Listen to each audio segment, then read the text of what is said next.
হ্যাঁ, আসসালামু আলাইকুম বন্ধুরা, আশা করি সবাই ভালো আছেন। সো বন্ধুরা, আজকে আমরা শর্টকাটে দেখাবো কোথাও যদি আপনাকে সাইডে বলা হয় যে মাটি কাটার জন্য লেআউট দেওয়ার একটা নির্দিষ্ট এরিয়া দেখানোর জন্য মাটি কাটবে বা এখানে ফিলিং করবে বা ভরাট করবে, তো সেই ক্ষেত্রে আপনারা কিভাবে পয়েন্ট দেন বন্ধুরা।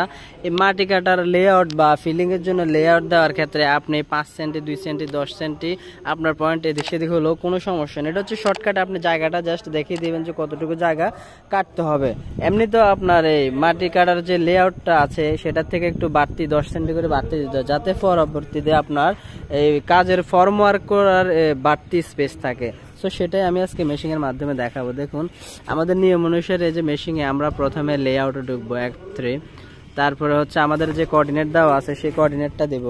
এই আমাদের যে এখানে কোঅর্ডিনেট আছে 832 817 নর্থিং 373 729, এই পয়েন্টটা আমরা এখন দেব।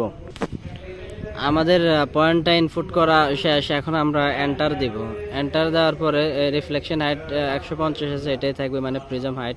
তারপরে এখানে যে অ্যাঙ্গেল বাটনটা আছে অ্যাঙ্গেলে দেব। তারপরে দেখুন অ্যাঙ্গেল আমাদের 0 করা আছে অলরেডি, নাহলে আপনারা এটা স্ক্রু ঘুরিয়ে 0 করে নেবেন। তারপরে বন্ধুরা, এখন আমরা ওই যে আমাদের প্রিজম ম্যান গেছে তাকে প্রিজম টার্গেট করে আমরা দেখব কতটুকু এদিক সেদিক হয়।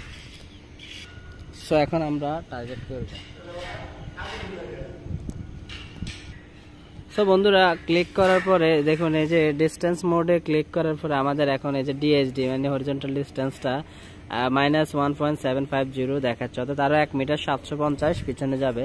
সো সে আমাদের অলরেডি সে পিছনে চলে গেছে। এখন আমরা আবার ক্লিক করব। সো বন্ধুরা, আমি এখন আবার ডিস্টেন্স মোডে ক্লিক করব। দেখুন এই যে আমাদের 197, অর্থাৎ আরও প্রায় 20 সেন্টি সামনে আসতে হবে, যেহেতু এটা প্লাস আকারে আছে। এখন ক্লিক করব। দেখুন বন্ধুরা,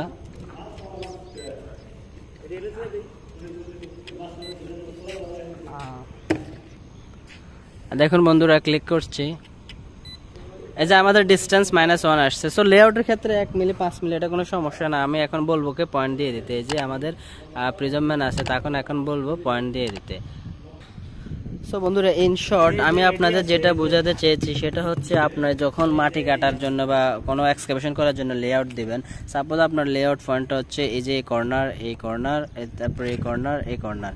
সো আপনি কি করবেন, লেআউটটা চারদিকে 10 সেন্টি 20 সেন্টি বা 30-50 সেন্টি যায় লাগা আপনার কাজ অনুসারে আপনি বাড়তি করে দেবেন। অর্থাৎ আপনি লেআউটটা 20 সেন্টি, সাপোজ 20 সেন্টি করে বাড়ে, এখানে একটি পয়েন্ট, এখানে এখানে এখানে এইভাবে পয়েন্ট দেবেন। তাহলে ওরা মাটি কাটার সময় একটু বাড়তি করে কাটবে এবং ফর্মওয়ার্ক কাজটা করার জন্য সাইডে কাজ স্পেস থাকবে।